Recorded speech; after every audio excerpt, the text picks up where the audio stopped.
sooressa birrii qabu haamilee hin qabnerra hiyyeessaa haamilee qabu wayya. Sababni isaa birriin haamilee namaan ta'u. Dhalli namaa haamilee jiraata. Mooraalii jiraata. Namni haamilee mooraalii hin qabne boleessa du'aati. Haamilee jechuun karaa biraa afaan macaafaatiin abdii jechuudha. Namni abdii hin qabne boleessa du'aati. Sababni isaa warra du'anii warra jiran gidduu kan jiru abdiidha waan ta'eef. Kakuun lafarra dheeratu, abdiin lafarra harkifatu, garaa nama dhukkubsa. Macaafa fakkeenyaarraa akkas jedha fakkeenya 13:12 meessin hin dubbisa dhaqee.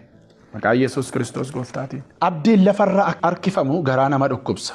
Hawwiin namaaf raawwatu garuu muka jireenyaati. Dhagaa irraan sin deebisa. Abdiin lafarra harkifamu garaa nama dhukkubsa. የተጎተተ ተስፋ ልብን ያሳምማል፣ ልብን ያደማል። በመሬት ላይ የሚጎተት ተስፋ ልብን ያሳምማል፣ ተስፋ አስቆራጭ ያደርጋል።